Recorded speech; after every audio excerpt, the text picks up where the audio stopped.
दैनिक पोषण फादर अरविंद के साथ।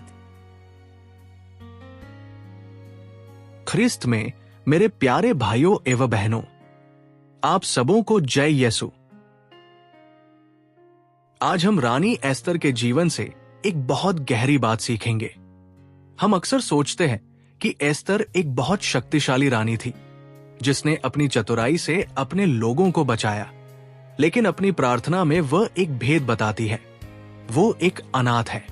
वो ईश्वर को 3 बार याद दिलाती है कि वो अकेली है। यहां छिपा हुआ संदेश उसकी पहचान में है। दुनिया के लिए वो फारस की रानी है, लेकिन ईश्वर के सामने वो एक ऐसी बच्ची है जिसे अपने पूर्वजों की कहानियां याद है। उसे समझ आता है कि उसका मुकुट एक भारी बोझ है, लेकिन उसका विश्वास उसके जीवन का सहारा है। जब वो कहती है कि वो अपना प्राण अपनी हथेली पर रखती है, तो असल में वह अपना जीवन ईश्वर को सौंप रही है, क्योंकि अब वह इसे अकेले नहीं संभाल सकती। यही 40वें के समय का असली अर्थ है। हम अक्सर सोचते हैं कि इस समय हमें ज्यादा काम करना है या बेहतर इंसान बनना है, लेकिन एस्तर हमें सिखाती है कि ये समय असल में छोटा बनने का है। ये महसूस करने का समय है कि एक अनाथ की तरह आपके सिवा हमारा कोई सहायक नहीं है। इस समय में हम अपना जीवन, अपनी योजनाएं, अपना घमंड और अपनी सुरक्षा अपने हाथों में लेते हैं और ये मान लेते हैं कि हम ईश्वर के लिए ये सब छोड़ने को तैयार है। एस्तर की ये प्रार्थना पूरे धर्म ग्रंथ में सुनाई देती है। भजन संहिता 22 जैसे एस्तर ईश्वर से कहती है कि हमें शत्रुओं के हाथ से बचाइए, वैसे ही भजनकार भी अकेलेपन में पुकारता है। ये वही शब्द है जिन्हें प्रभु यीशु ने क्रूस पर कहा था। फिलिपियों 2 संत पौलुस कहते हैं कि मसीह ने स्वयं को रिक्त कर दिया।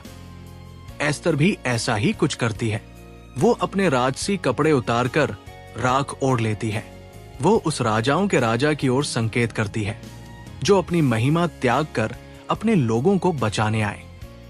जब एस्तर ईश्वर से विनती करती है कि उस शेर राजा के सामने उसके मुख में प्रभावशाली शब्द डाल दे, तो वो कोई जादू नहीं मांग रही है।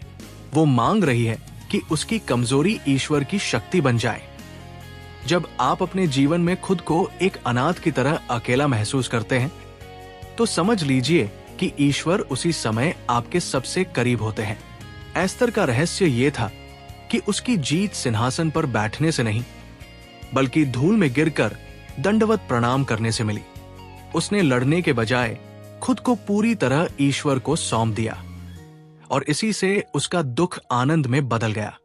आज का कार्य, किसी ऐसी चीज के बारे में सोचें जिसे आप अकेले ठीक करने या काबू करने की कोशिश कर रहे हैं।